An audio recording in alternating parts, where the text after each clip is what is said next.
distorted the religion, and ultimately they say, all right, let's chuck away the religion because it has treated us unequally. That's right. Because true religion cannot treat man unequally, as I have explained before in one of your questions. Yes. Because true religion emanates from one common creator, like parenthood. If that thought is deeply ingrained in our concept of the universe, then alone we can start from the same platform which was provided to that family. But still that will not be the entire answer. There would still be hurdles. So you have to start your journey from the concept of God, otherwise no humanism can be achieved even imperfectly. You can't run away from this fact. Common origin is highly important. Otherwise, this selfishness will know no bounds. The very first step to limit this selfishness, that is ego of man, is to remind him that you belong to one source and you are not all. There are others belonging to the same source and you are answerable. You can't run away with whatever you please. You have your own limitations. So this is religion. It's impossible to create humanity without religion.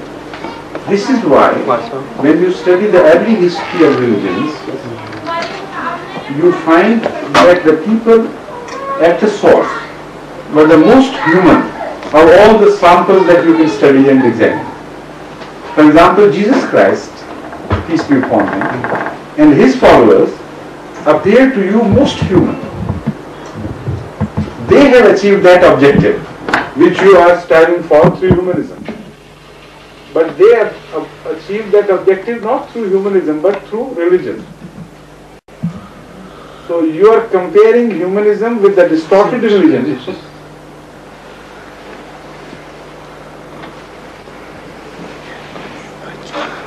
आपके लिए है, मेरे लिए नहीं, मैं तुम पूछा।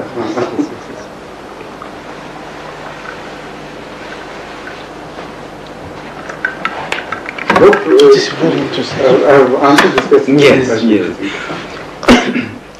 I mean, it's a very long question. I understand it's a but very, because you are not very an- intelligent it's a people, not- so I just go to the nutshell. Yes, You it's, know? of course it's not an easy To avoid question to lengthy answer answers. because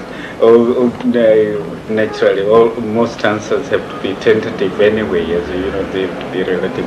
And probably the last aspect is also related to this one. It's really a question of trying to, you see, related to his first question, really, I think, in a sense. You see, question of trying to justify the actions of God to man as such, because as you have been saying, God is perfect. He doesn't need, he doesn't really need man at all. He created him in the first place. But why should he make man then feel that man has to worship him? That's very interesting. Whereas he lacks nothing. Why should we make man feel that he has to worship him, and not only worship him, but he also has to subject him to various forms of suffering, problems and all that. Also, again, Yes. this question pertains to the first question is a part of the Yes, question. it's like you true. said. And the answer also belongs to the same verse which I quoted earlier. I gave you the very fundamental fact that a thing which is not known is as if it does not exist. This is the fundamental. Even if there are two possibilities, either that thing is known to himself or is in any way, and unless it is known, it is completely non-existent. For instance, a flower in a desert.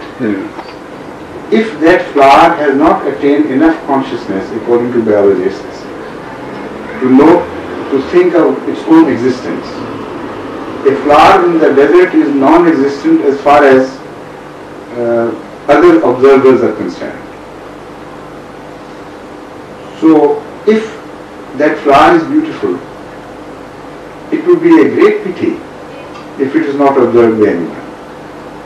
Even if it's not visited by insects or butterflies or other animals to make use of that flower, it would be a huge waste. Won't you feel pity for that flower? Yeah.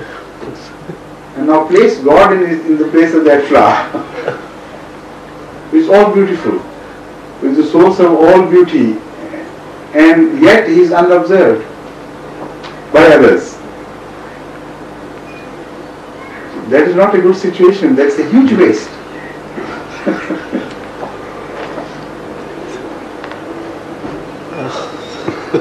Yes. I get the answer. Yes. Well, I have something else to add. Otherwise, I just a minute. I have, again, it's something general. I think you touched upon it. This Marxism.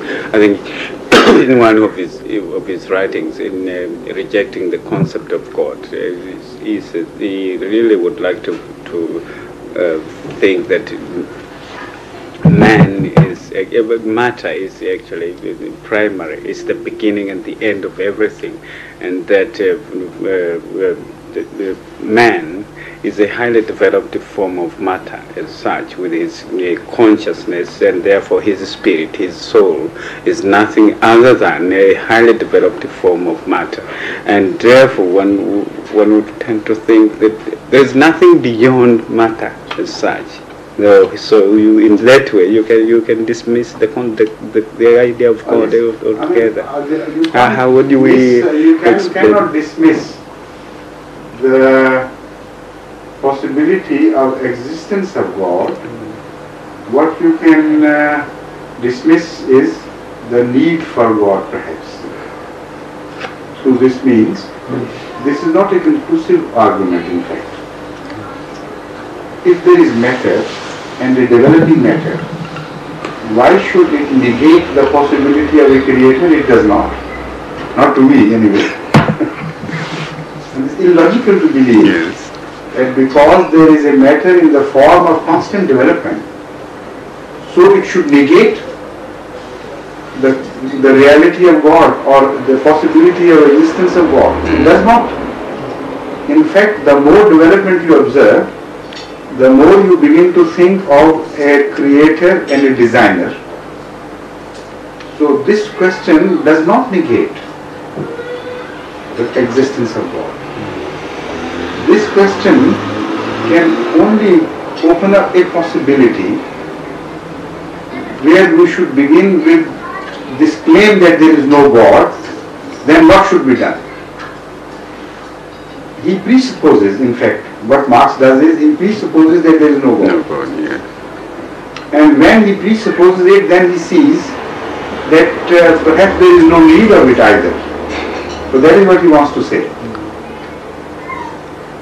Because there is no, he doesn't believe in a God, he observes the phenomena as a very short-sighted observer and sees the matter developing by itself.